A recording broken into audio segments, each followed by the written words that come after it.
Con mucho gusto. Para mí volver a Argentina siempre es, no digo volver a casa, que no me atrevo tanto, pero seguro con un país al cual me siento muy cercano.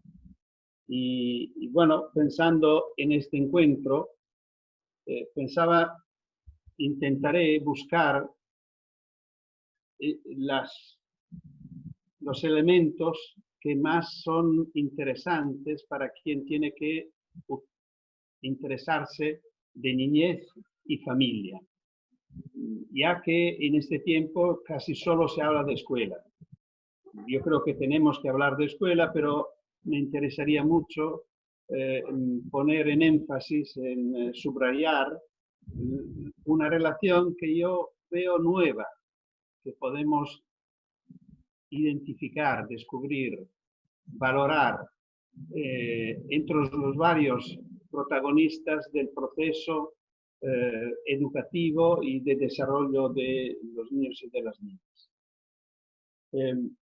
Para empezar, me gusta empezar de cómo empezó para nosotros el enfrentamiento con esta novedad que de hace 3 meses.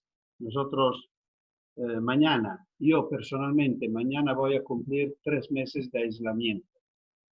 Empezó el 9 de marzo y sigue en alguna manera, a pesar que ahora algo puedo hacer. Me encontré la semana pasada por la primera vez con mis hijos y con mis nietos. Y cuando empezó, se notó que por todo el mundo era claro que la categoría que iba a sufrir más de todo lo que estaba pasando probablemente eran los niños y las niñas. Porque para ellos era muy difícil darse cuenta, aceptar una situación tan rara de no salir de casa, de no encontrarse con sus amigos. Parecía que debía ser un largo tiempo para no jugar. Y por lo cual empezaron a salir en los periódicos, en la televisión, muchas peticiones a expertos para que se den consejos a los padres cómo portarse con los hijos y a los maestros cómo portarse con los alumnos. Y lo primero que notamos es que nadie se preocupaba de saber lo que pensaban los niños. Por lo cual, el primer acto que hemos hecho, que yo personalmente he hecho, invitar a los intendentes de nuestra red de ciudades que convocaran los consejos de niños para pedir a ellos qué estaban pasando, cómo lo estaban viviendo, qué estaban probando y especialmente qué proponían, qué pedían de su punto de vista. Y esto ocurrió en Italia, ocurrió en España, en Argentina, en Chile, en Perú, en Colombia. Bueno, recibimos muchas informaciones de varias experiencias de este tipo y resultaron algunos elementos comunes que tienen mucho interés porque son comunes. Y salieron 3 cosas especialmente. La primera es que a los niños le faltan mucho, extrañan mucho los amigos. Es interesante cómo esta primera evidencia se equivocó bastante, porque los niños expresan esta exigencia diciendo que le falta la escuela. Pero no es verdad. Lo que le faltan son los amigos. Es que hace bastante tiempo, pero no así tanto, los lugares de la infancia eran 3, los principales: la familia, la escuela y la calle. O si no era la calle, era la fuera de casa, fuera de la vida. Y cuando yo pensaba en mi infancia a los amigos, nunca pensaba a la escuela, pensaba a la calle. Allí eran los amigos. En la escuela eran los compañeros de escuela, que era otro tema. A veces coincidían por casualidad. Hoy el tercer espacio de la niñez, por lo menos en la mayoría de los casos, en muchos países, creo, incluida Argentina, por lo menos en las ciudades más desarrolladas, ha desaparecido. Y prácticamente el único espacio donde los niños se encuentran entre ellos son la escuela o las escuelas, que son también las escuelas de la tarde, de deporte, Por lo cual los niños dicen, nos falta la escuela, pero entienden decir, nos faltan los amigos. El segundo que sale muy interesante es que a los niños les gusta estar más tiempo con sus padres. Para muchos niños ha sido un descubrimiento, una sorpresa, un regalo, porque nunca habían tenido sus padres a su disposición por así tanto tiempo, con todo lo que esto consigue, también problemas, también cansancio, también no saber qué hacer. Pero bueno, los niños comentan este aspecto positivamente. Y el tercero que sale con mucha evidencia en todos los países es que los niños son hartos de tareas y cansados y aburridos de seguir clases frente a una pantalla. Bueno, yo creo que estos tres elementos que nos ofrecen los niños deben ser la base para nuestras reflexiones. Yo empezaría de allí. Tanto que reflexionando sobre cómo los niños estaban viviendo bien esta experiencia de clausura, en el sentido que lo estaban viviendo en su casa, lo estaban viviendo con sus padres, podemos considerar que no era la condición peor para vivir un momento de crisis. De allí salió la propuesta, que no voy a comentar porque necesitaría mucho tiempo, si queréis la podemos examinar después en el debate, de la casa como laboratorio. Es decir, la invitación que yo me atreví a hacer a la escuela, le digo, escuela, por favor, dejamos en este tiempo raro, dejamos lo normal, dejamos lo de siempre, dejamos el programa, dejamos los libros de texto, dejamos las tareas, por favor. Hacemos otra cosa. Como los niños están viviendo en casa, trabajamos en la casa. Detrás hay una idea de escuela, que es una idea que yo personalmente comparto de hace más de 50 años y que no es mía personal, sino es de toda la pedagogía desarrollada, los grandes pedagogos, los pensadores de hoy que trabajan sobre escuela siempre han pensado que así debería ser. Es decir, que la buena escuela se hace sobre el mundo de los niños. Perdonad. ¿Sí? Sono in teleconferenza. Ciao. Perdonáis, esto ocurre en estas situaciones. Decía que, por favor, la escuela suspenda su normalidad y se ocupe del mundo de los niños. Como en este tiempo el mundo se ha reducido a su casa, la propuesta era: aprovechamos de la colaboración de los padres para hacer cosas de casa, cosas domésticas, como nuevas tareas. Invitar a los padres a ayudar a los niños a hacer cosas en la cocina, para lavar ropa, para atar botones, para mirar fotos. Bueno, yo presenté varias propuestas y han tenido éxito, en el sentido que yo creo que es muy importante entre nosotros subrayar un aspecto. Por lo menos en Italia nosotros vivimos un problema muy gordo de conflicto, como decía antes, entre escuela y familia. Bueno, yo creo que este momento nos ayuda a entender que es posible encontrar una nueva alianza entre estas dos agencias educativas, una alianza que puede conseguir que juntas se muevan para conseguir el resultado que no indican los programas escolares, que no indica la tradición escolar, ni la forma de evaluación escolar. pero que indican las leyes que deberían valer para todos. Me refiero a la Convención de los Derechos del Niño, que al artículo 29 lo dice muy claro.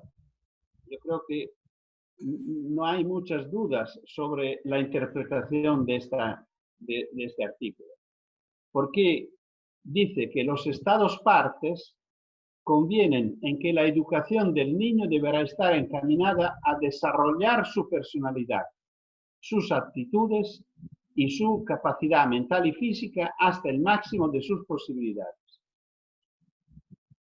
Significa que el objetivo de la educación no es que niños y niñas consiguen los resultados previstos, sino que los educadores, familia y escuela, ayuden cada uno de los hijos y de los alumnos a encontrar sus actitudes.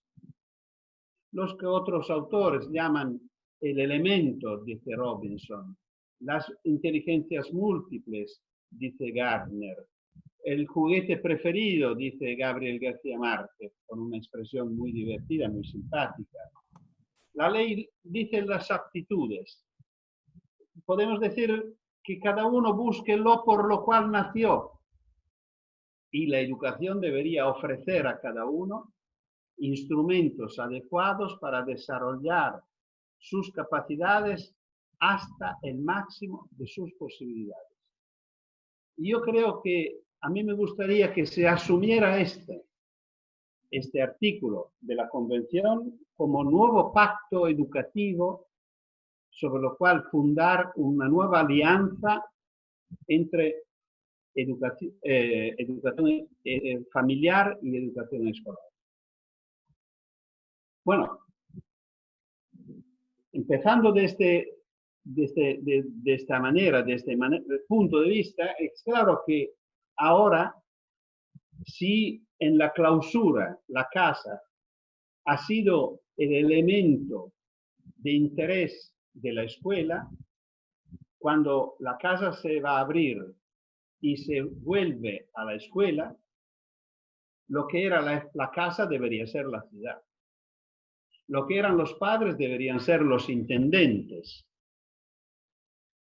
Y por lo cual yo imagino y propongo un pacto social educativo que vea todos los protagonistas alrededor de una mesa. Y cuando digo todos los protagonistas, pienso en el intendente, en los directores de las escuelas y los docentes, pienso los padres y pienso los alumnos. No se puede pensar a un nuevo pacto educativo excluyendo a alguien. Porque si a los alumnos seguimos considerándolos como destinatarios de reglas, no funcionará. No la respetarán. Porque cuando las reglas me llegan desde arriba, yo intentaré en toda manera para escaparme, para evitarla. Y como tenemos un peligro real que tiene que ver con la salud, yo espero que en este caso la gente sea disponible a un nuevo pacto educativo. Lo digo con tristeza, porque yo creo que la exigencia educativa a lo mejor debía ser más urgente, más fuerte que la misma necesidad de salud. Pero no ha sido así.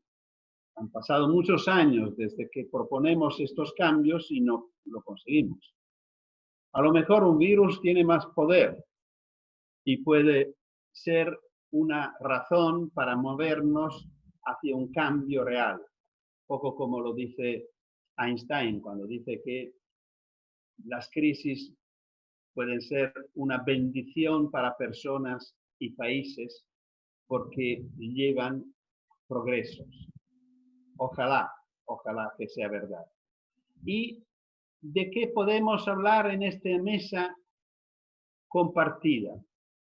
me gustaría que alrededor de esta mesa las autoridades políticas y administrativas, las autoridades didácticas y educativas, los padres, las familias y los niños se pongan una pregunta.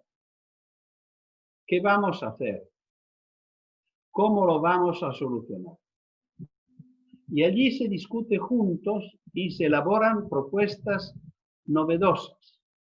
Cómo garantizar la distancia, cómo trabajar con las defensas necesarias, cómo garantizar la limpieza de las manos y todo lo que será necesario.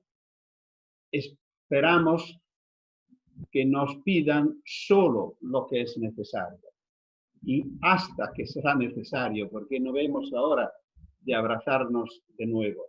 Y yo creo que es importante mantener este deseo. Con esta actitud, yo estoy pensando algunas propuestas que, repito, deberían encontrar el interés común del ámbito educativo, cívico y familiar.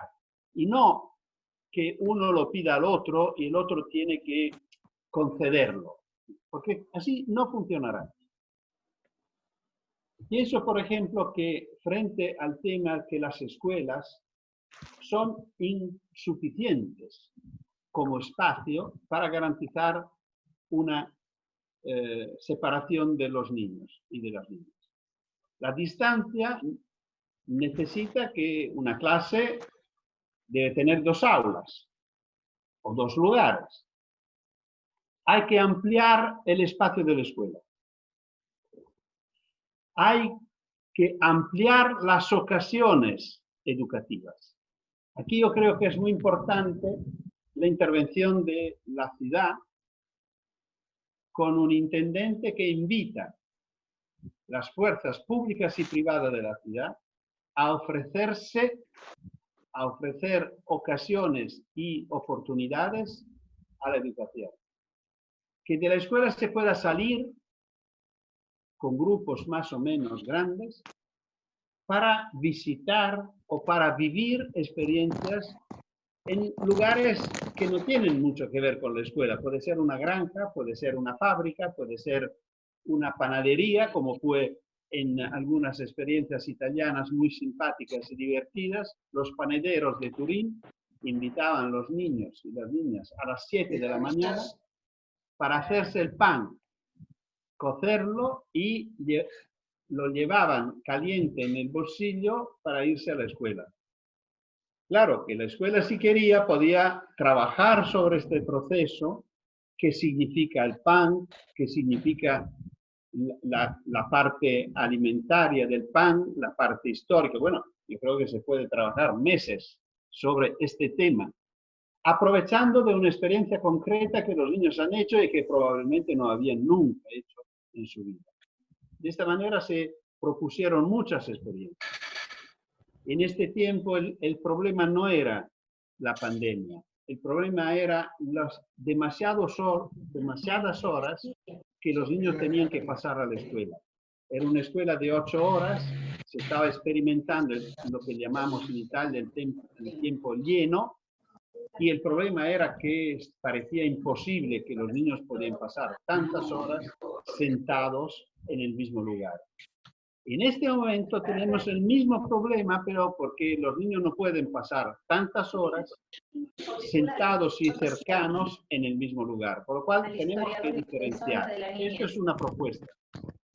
Otra propuesta es que las áreas, las calles cercanas a la escuela, el ayuntamiento lo concede a la escuela por el tiempo de apertura de la escuela. Es decir, el espacio de la escuela se amplía ocupando, utilizando las calles que la rodean, que son espacios de uso. Lo pueden usar por el recreo, lo pueden usar, no, serán cerradas al tráfico. Claro, es una cosa que decirlo el año pasado la gente se reía. Hoy yo creo que se puede. no sé si se atreverán los ayuntamientos, las ciudades, yo espero que sí. Sería también una intervención interesante a nivel ambiental, porque significa considerar que alrededor de una escuela hay una área de respeto, de no contaminación, porque no hay tráfico, donde se puede aumentar, por ejemplo, la presencia de árboles, donde se puede diseñar maneras distintas de uso, porque puede, repito, para recreo, pero puede ser para gimnasia, puede ser para clases. Podemos imaginar con los niños, proyectándolos y diseñándolos juntos, muebles ligeros que se pueden llevar y poner y sacar, porque no tan el tiempo, claustro, sino más libre, ¿entendés? Como que la educación así va a llegar. el tiempo de reserva de estos espacios será parcial, no por todo el día. Otra propuesta que me parecía interesante avanzar era la propuesta de que los niños se muevan solos. Esto, aprovechar de esta ocasión para avanzar con la autonomía de los niños. Si son solos, se portan mejor. Si son solos, respetan las reglas. Y reducimos de la mitad la gente que se mueve. Y reducir de la mitad es muy importante en este momento. Garantizar las distancias con la mitad de la gente es más fácil. Claro, esto yo creo que también, claro, ¿esto qué significa? Significa, como en Argentina se ha hecho varias veces, se ha hecho en Buenos Aires, se ha hecho en Rosario, experiencias de ir solos a la escuela, y siempre ha funcionado muy bien. Significa involucrar a los comerciantes para que den soporte a los niños que se mueven solos, ofreciéndole el baño si lo necesitan, un vaso de agua, limpiarse las manos, por ejemplo, ahora que es una necesidad nueva, una tirita si se han estropeado una rodilla o algo. Bueno, se crea un vecindario, se crea una comunidad. Yo creo que todo esto es muy importante. No voy a ponerme más que tanto dentro del tema más central de esta propuesta, que es el cambio que pedimos a la escuela. El cambio fundamental, lo digo sin analizarlo demasiado porque necesitaría mucho tiempo, es que así como hemos propuesto la casa como laboratorio, la propuesta es que la escuela renuncie a las aulas y se organice como una escuela de laboratorios y talleres. ¿Qué significa? Significa que las aulas es una manera para utilizar el espacio muy raro. De una escuela se utiliza menos que la mitad del espacio. Solo se utilizan las aulas, que son lugares todos iguales, equipados en la misma manera, y por lo cual son muy frágiles. Desde un punto de vista ambiental, serían insostenibles, porque si un ambiente pierde diversidad, muere. Y la escuela tiene esta fragilidad. Tiene pasillos, tiene entradas, tiene sótanos, todo es inútil. Y patios y jardines. Bueno, al contrario, todos estos espacios pueden ser aprovechados para crear lugares especializados para hacer cosas distintas, para facilitar que los niños encuentran su vocación, encontrando varias propuestas y no solo las 2 o 3 que normalmente la escuela hace o valora. Por lo cual estarán talleres de varias naturalezas y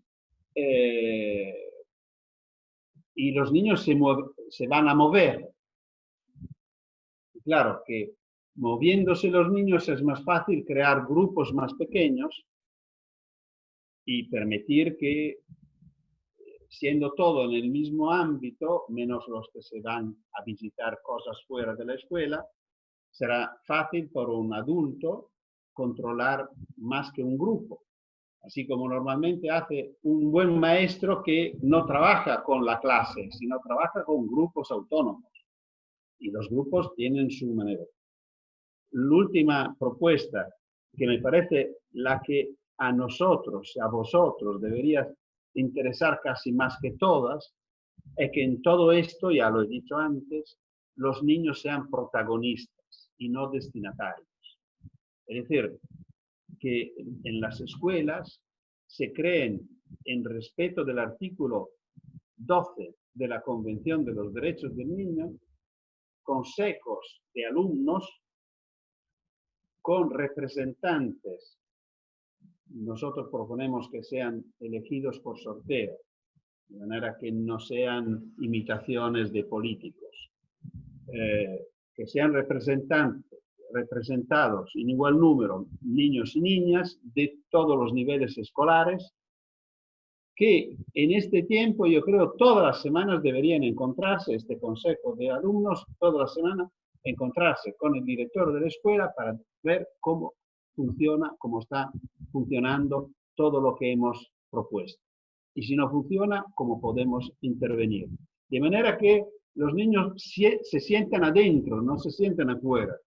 Repito, no destinatarios de reglas, sino autores de estas reglas que la han reconocida como necesaria.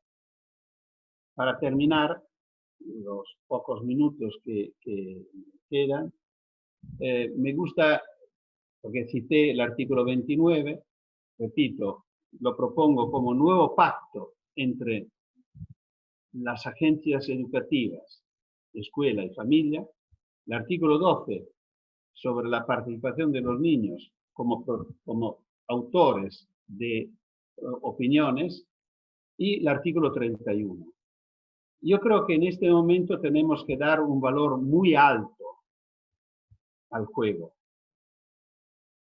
En los últimos tiempos muchos periodistas llamándome me pusieron la pregunta: ¿qué va a pasar a los niños después de este trauma? ¿Será como cuando hay una guerra? ¿Será como cuando hay un terremoto? Yo no lo creo. No sé si soy un optimista de naturaleza, de natura, pero yo creo que los niños, por lo que he dicho anteriormente, no lo han vivido en una forma traumática, por lo menos la mayoría. Claro, que hay situaciones, ya lo sé, pero estas no dependen de esta situación absurda.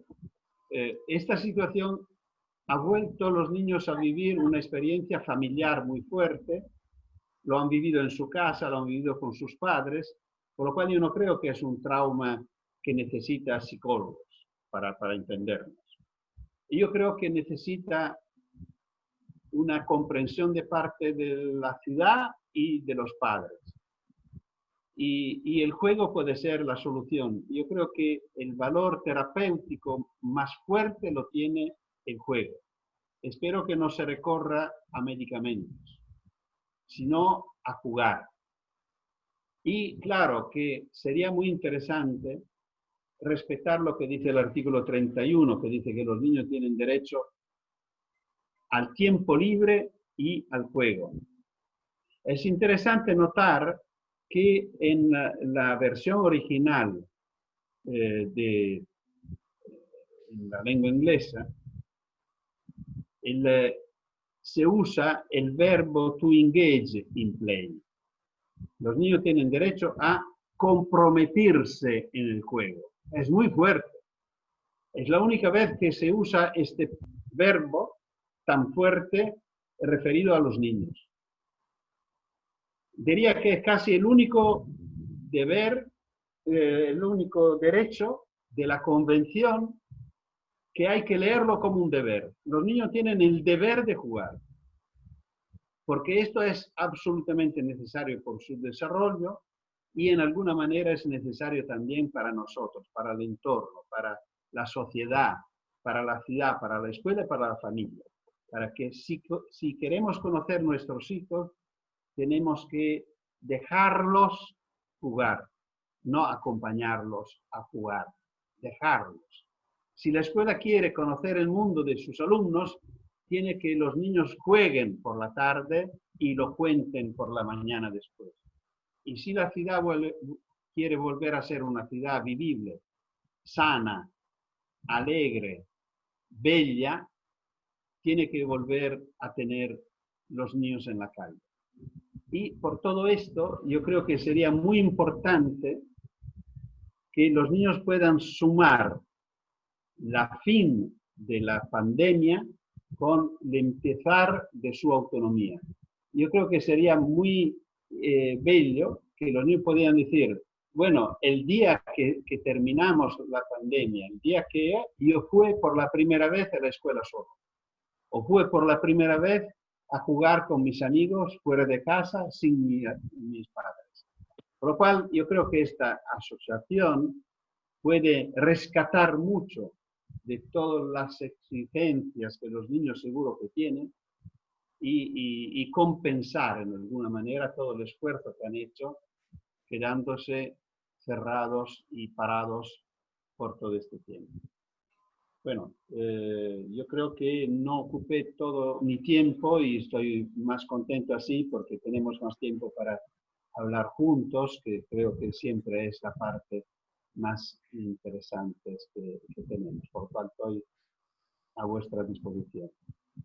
Bueno, muchísimas gracias, Francesco, por esta presentación tan hermosa, tan clara, tan concreta y tan llena de cercanía a todos los niños y niñas.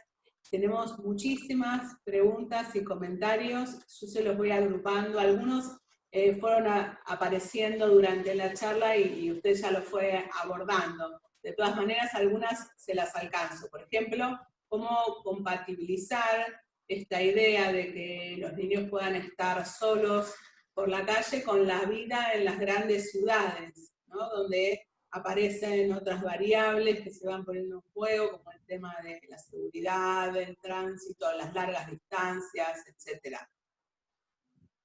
Esto es un tema muy interesante y bueno, necesitaría mucho, porque los padres que hoy en día no dejan sus hijos sueltos en la calle, lo han podido hacer de niños, casi siempre. La ciudad que han vivido los padres de hoy era peor de la de hoy. Los datos que tenemos, por lo menos los datos que yo conozco de Italia, pero me han confirmado que igual pasa en España, creo también en Argentina, es que las ciudades lentamente, no tanto como queremos, pero van mejorando, no peorando. Se reducen los accidentes de tráfico y de tránsito y se reducen los delitos. Lo raro es que mientras que se reduce el peligro, aumenta el miedo. Y esto es el tema verdadero. Es que el miedo ha perdido su relación con el peligro y esto es muy grave. Porque el miedo, que es una defensa natural muy importante para defendernos, decir no tengo miedo es una tontería.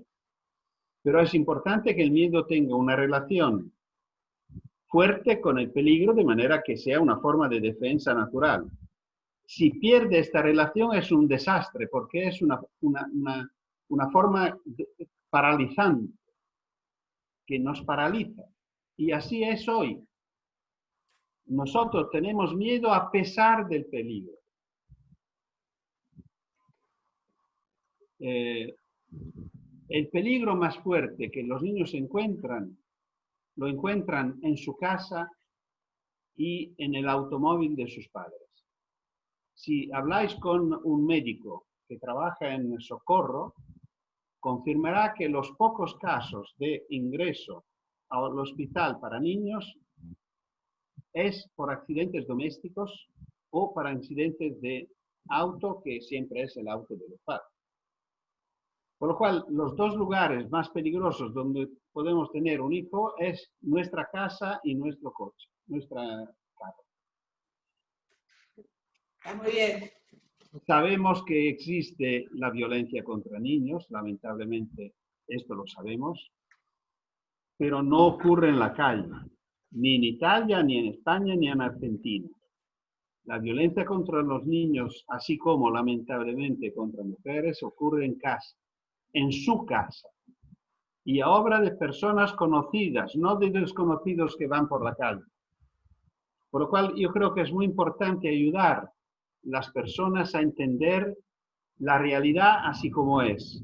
El otra cosa, ayudarlo a conocer experiencias. Nosotros hemos tenido experiencias en Buenos Aires, en la Gran Buenos Aires, al empezar de los años 90, Almirante Brown, si no me falta la memoria, empezó una experiencia de caminos escolares para reaccionar contra una violencia que había sufrido una niña que iba a la escuela con su madre. Y analizando las propuestas, descartaron la de llamar policía, porque decían, si llamamos policía hay más tiroteos y más peligro. Mejor lo que dice este señor, hablando de nuestro proyecto, y empezaron a armar los caminos escolares, involucrando a los comerciantes y todo lo que decía.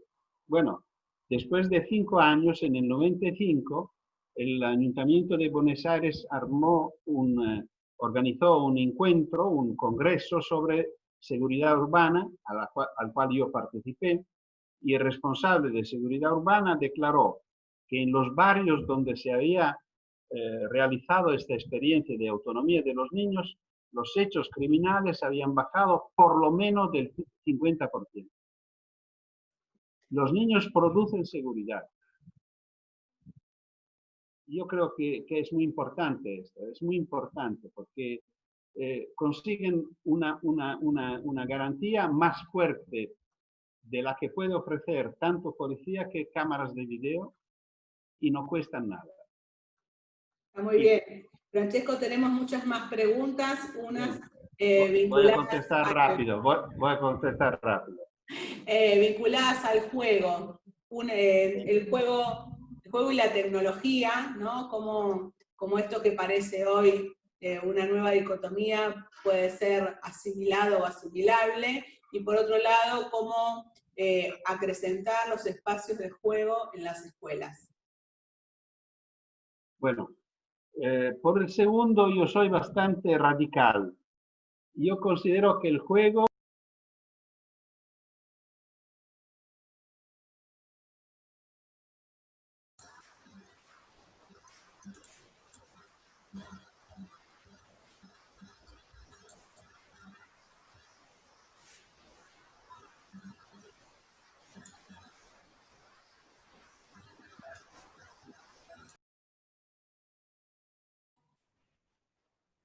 Tiene el audio silenciado. Se le silenció el micrófono, Francesco. Yo no lo puedo. lo ha hecho solo, se ve que estaba diciendo tonterías, no sé. Decía que yo creo que el juego es una competencia de los niños. Menos los adultos se ponen en esto, mejor. Por esto soy tan crítico con los espacios de juego de las ciudades, estos con columpios y toboganes, que creo no tienen nada que ver con el juego, no tiene sentido. Por lo cual yo creo que el juego no debe ser un método escolar, porque el juego es juego si es gratuito, no tiene objetivos, no tiene finalidades.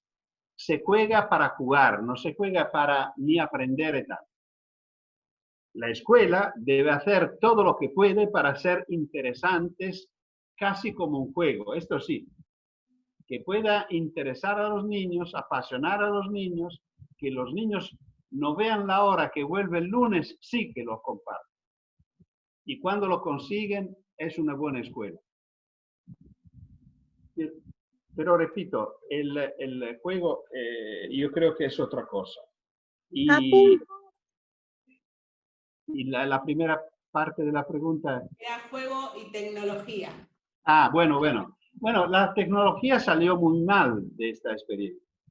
A los niños, yo creo que el virus ha conseguido lo que nosotros no hemos conseguido en todos estos años, que son hartos de tecnología. ¿Por qué? Porque la escuela lo utilizó de nuevo en una forma obsesiva, poniéndolos sentados frente a una pantalla por horas. Y esto no tiene sentido. Yo considero que la tecnología es un gran recurso, que puede ser un gran recurso también educativo y también escolar, pero es un instrumento, un material, no es la didáctica. Yo creo que la equivocación es pensar que la tecnología pueda ser la didáctica de mañana. Esto no. Yo creo que esto ha salido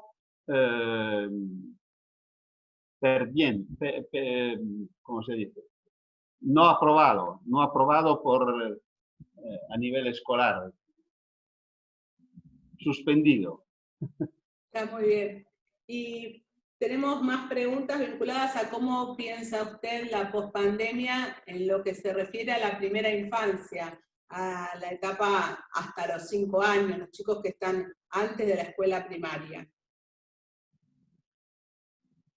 Yo creo que lo más posible volver a hacer lo que se hacía antes. Yo creo que para estos niños no se debería poner casi ningún vínculo, repito, que puedan volver a tocarse, volver a jugar entre ellos con bastante libertad. Y podría ser interesante que los adultos los dejen más de lejos. Y de nuevo es una ganancia para los niños. Es decir, el problema es reducir los contactos entre adultos y niños, y no entre los niños. Y esto sería un beneficio para los niños porque de nuevo es un aporte a la autonomía. Hay que considerar que la autonomía no es una conquista que ocurre en un año de la vida. Empieza con el corte del cordón umbilical y debe seguir todos los días de la vida aumentando siempre un poco. Y por lo cual hay una autonomía de los 3 años, de los 2 años, de todo el tiempo, y creo que, bueno, yo propongo que más pronto posible sea una condición lo más posible normal. Está muy bien. Muchas gracias. Y también algunos participantes nos preguntan su mirada acerca de pedagogías del estilo pedagogía Waldorf, Reggio Emilia, cuál es su mirada respecto de ellas y el vínculo con la institución escolar. Bueno, lo decía antes, no examiné a fondo el aspecto escolar, pero creo que lo que todas las pedagogías que se entienden, como decimos las buenas propuestas, Freinet, Montessori, Reggio Emilia, Waldorf, tienen todas algo de común, que es el protagonismo de los niños.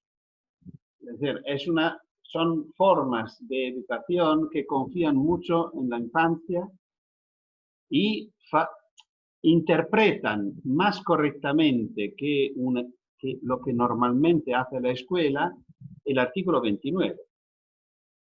Es decir, si queremos que los niños encuentren su vocación, la escuela debe ofrecer un abanico amplio de lenguajes y no solo lengua y matemática y poco más, porque es verdad que la escuela, especialmente la escuela infantil, también un poco en primaria, hay varios lenguajes, pero se van perdiendo. ¿Y por qué se pierden? ¿Por qué no valen? Los que resisten a lo largo de la carrera escolar son solo lengua, matemática y poco más. Y lo que me preocupa es que solo son buenos los que tienen buenas notas en estas dos disciplinas. Y si tienen malas notas en estas dos disciplinas, no tienen carrera, no tienen posibilidades.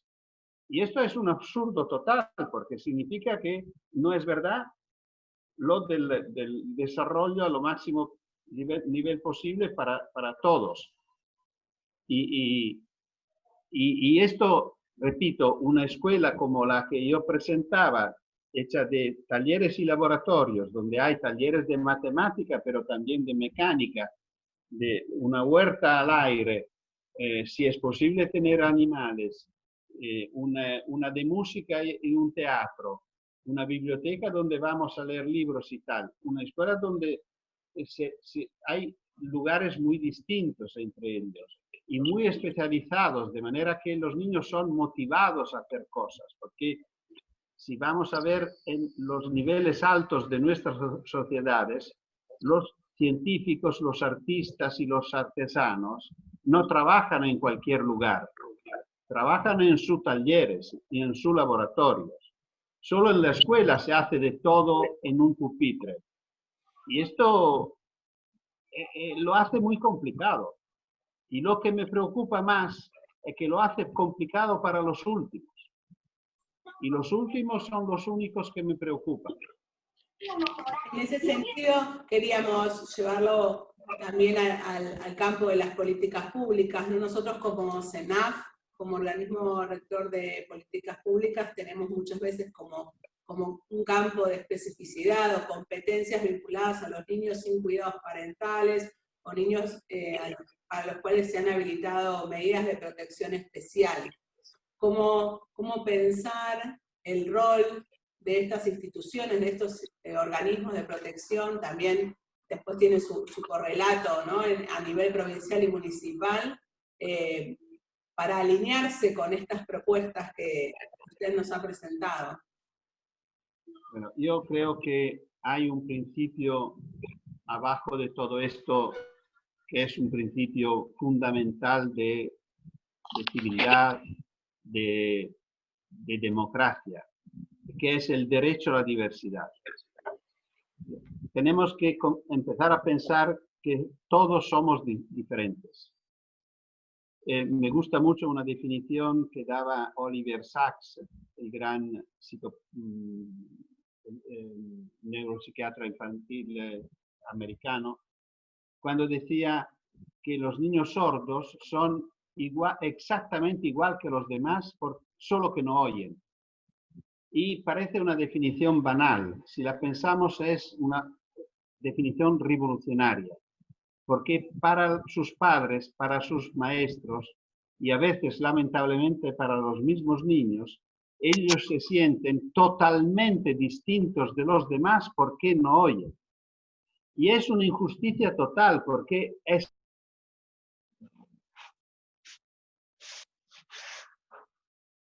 Otra vez se le silenció el micrófono, Francisco. Demasiado. Es absurdamente injusto pensar que enfocar toda la educación de un niño sobre lo que le falta. Y normalmente es así.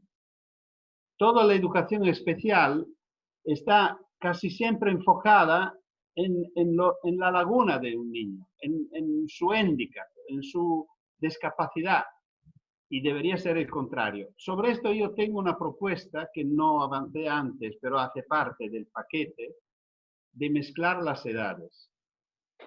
Yo creo que cambia totalmente la perspectiva si renunciamos a esta otra raridad de la escuela, porque si lo pensamos, personas de la misma edad se encuentran solo en la escuela.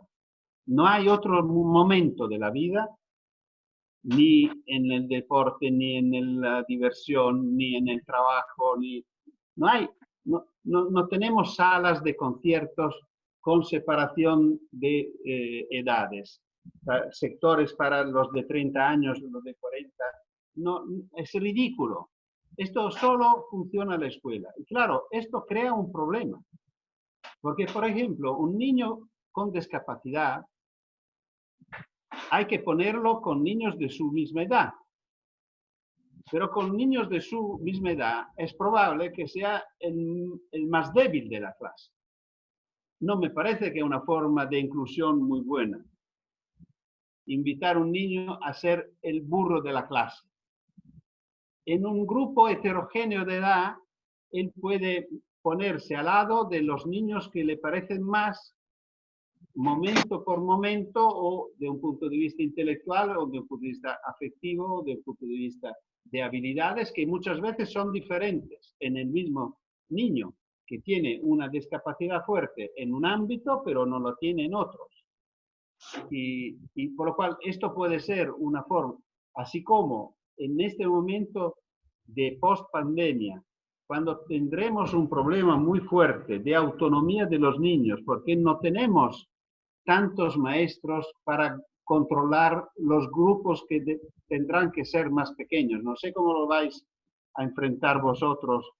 En Italia esto es un gran tema, porque por un lado se necesitarían el doble de aulas y por otro lado el doble de maestros para dividir el aula por las distancias. ¿Esto por qué? Es un absurdo, porque es una manera para pensar esta situación sin cambiar nada. Es decir, si queremos hacer la escuela así como lo hemos hecho antes, tenemos que tener el doble de espacio y el doble de personas. Pero el tema es que no podemos hacer la escuela como antes. Pero si tenemos que hacer grupos más pequeños, si los grupos fueran de edades mezcladas, serían más autónomos, porque pueden gozar de la presencia de mayores y menores. El tema es que las mejores experiencias que tenemos, yo me refiero, por ejemplo, a la experiencia de Freinet, por un lado, y la experiencia de Don Milani, de Carta a una maestra, del otro lado, son dos experiencias donde los maestros tenían muchos problemas de salud y han tenido que hacer una escuela donde eran los alumnos que enseñaban más que el maestro. Y fueron modelos que siguen siendo para nosotros puntos de referencia.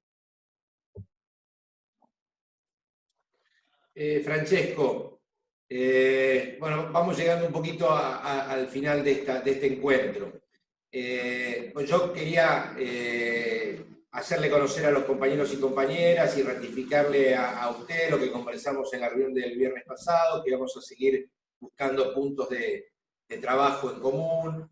El proyecto Ciudad de los Niños ha planteado un desafío para la post-pandemia, o por lo menos para el post-aislamiento, planteándole a lo que Francesco llama los alcaldes, lo que nosotros llamamos normalmente los intendentes, de promoverles que dediquen un día de las ciudades para los niños, tratando de hacer una devolución de alguna manera simbólica en relación al esfuerzo hecho por los niños y las niñas durante el cuidado en sus hogares. Nos hemos comprometido a trabajar en esa idea, que por otra parte ya asumió un compromiso el ministro Trota, y nosotros ya estamos en conexión con el Ministerio de Educación para ver si en Argentina podemos trabajar en conjunto, y aparte ya nos estamos asociando un poquito con los proyectos que hay locales de consejos de niños para promover su actividad y para aprender también de lo que allí se va generando. Así que hemos empezado modestamente, pero con mucha convicción, en un trabajo, en un entendernos para ir construyendo acciones comunes. Esto que se lo dije el otro día, lo hablamos en privado, lo quería ratificar aquí adelante los compañeros. Y agradecerle por su disposición, y ya los vamos a estar molestando en muchas oportunidades para consultar. Yo lo que quería es dejarle unos últimos minutos para que usted nos deje la reflexión que más les quiera dejar a los trabajadores, los técnicos, los funcionarios de la Secretaría, ya no con una pregunta nuestra, sino por ahí hay algo que nosotros no hemos preguntado o algún tema que no hemos abordado y que usted tenga interés en hacer una última reflexión de unos minutos. Así le dejamos a usted la última palabra, Francesco, y ya en nombre de todos los compañeros y compañeras de la Secretaría les agradezco mucho su tiempo, su compromiso y todas las experiencias y las ideas que nos trae. Así que lo dejamos a usted hacer el cierre de la jornada. Gracias, Francesco. Te agradezco mucho, Gabriel. Y bueno, es que para mí es una novedad hablar a un nivel tan alto. Normalmente no me toca hablar con ministros o con secretarios o con instituciones de este nivel. Yo creo que tenéis una responsabilidad muy grande y una oportunidad muy grande. Y la estáis interpretando, de mi punto de vista, de una forma que a mí me encanta, porque tanto el ministro que el secretario se encontraron con los niños. Esto no es normal. Es una un testimonio, es un ejemplo muy importante de mi punto de vista. Nosotros lo estamos promoviendo mucho, lo estamos diciendo mucho a otros países, diciendo, miráis que ha hecho Argentina, un ministro, un secretario, se encontraron con los niños, hablaron con ellos, los escucharon. Yo creo que esto es la alternativa. La alternativa es ponernos en diálogo con los niños y con ellos llegar a decisiones. Repito, en Italia estoy mirando exactamente el contrario. Es todo un debate político entre políticos. Ayer salió una primera propuesta, se está esperando la propuesta definitiva. Todo el mundo de la educación la propuesta y hay que continuar con este camino. Yo creo que esto no es correcto. No es correcto. Los niños no pueden ser destinatarios, deben ser protagonistas. Yo creo que si lo conseguimos, si tenemos el valor de hacerlo, vamos a recoger resultados muchos mejores y será una experiencia educativa de verdad, mucho más que tareas o exámenes o pruebas. Esta sí que será un paso por adelante. La pandemia que sea la ocasión para un rescate de los niños, para que puedan ayudarnos a ponernos de nuevo en el camino correcto.